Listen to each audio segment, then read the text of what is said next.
بسم اللہ الرحمن الرحیم۔ وہ لوگ جو معاشرے کے دکھ بانٹتے ہیں وہ بڑے بابرکت اور بڑے ہی اللہ کی رحمتوں کے حقدار ہوتے ہیں، لیکن ہمارا حال یہ ہے کہ عید کے دن بھی ہم تفریق میں مبتلا ہوتے ہیں۔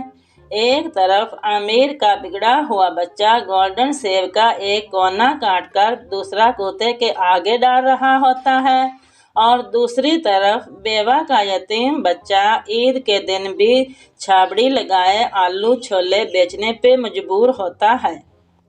یہ ہمارے معاشرے کی اونچ نیچ ہے، اور یہ ہمارے معاشرے کا تفاوت ہے۔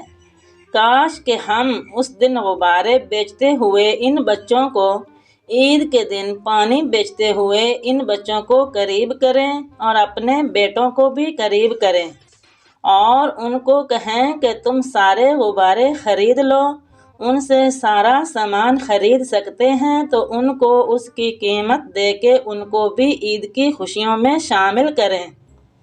میرے اور آپ کے آقا مولا کے لیے تو عید کا انتظار ہوتا تھا، اور صحابہ کا مجمع منتظر رہتا تھا کہ حضور آئیں گے تو عید پڑھائیں گے، لیکن آقا کریم صلی اللہ علیہ وآلہ وسلم تو راستے کے اندر ایک بچے کو دیکھ کر رک گئے اور پوچھا، بیٹا آج تو عید کا دن ہے اور تم رو رہے ہو؟ اس بچے نے عرض کی، حضور میرے ماں باپ کا سایہ میرے سر کے اوپر نہیں رہا۔ آقا کریم صلی اللہ علیہ وآلہ وسلم نے اس کو قریب کیا اور اپنے گھر لے گئے۔ جو لباس حسنین کو دیا گیا تھا وہی اس یتیم بچے کو پہنایا گیا، کھانا دیا گیا۔ جب اس کے بال سنور گئے اور لباس اس نے پہن لیا، آقا کریم نے اس کو قریب کیا، اس کے چہرے پہ مسکراہٹ بکھر گئی۔ سبحان اللہ! آقا کریم علیہ الصلوۃ والسلام اس کو قریب کر کے احساس محرومی مزید ختم کرتے ہوئے کہا، بیٹا کیا تو یہ پسند نہیں کرتا کہ محمد صلی اللہ علیہ وآلہ وسلم تیرا باپ لگے، اور عائشہ تیری امی لگے، اور فاطمہ تیری آپی لگے؟ اس بچے نے کہا، اگر یہ رشتے مجھے مل جائیں تو مجھے اور کیا چاہیے؟ کہا، آج کے بعد یہ رشتے تیرے ہیں۔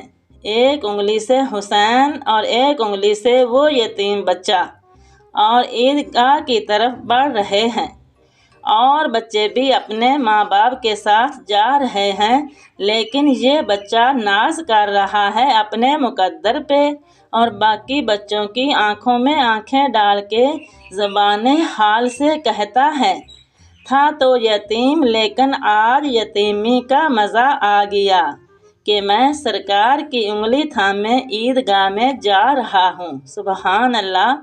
سامعین محترم، کاش ہم اپنے معاشرے کے دکھ بانٹیں۔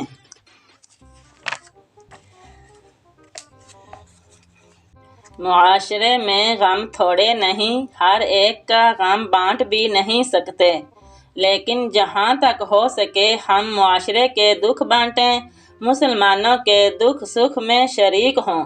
اللہ تعالیٰ جل شانہ اپنی رحمتیں ہمارے اوپر نازل فرمائے۔ آمین۔ وآخر دعوانا ان الحمد للہ رب العالمین۔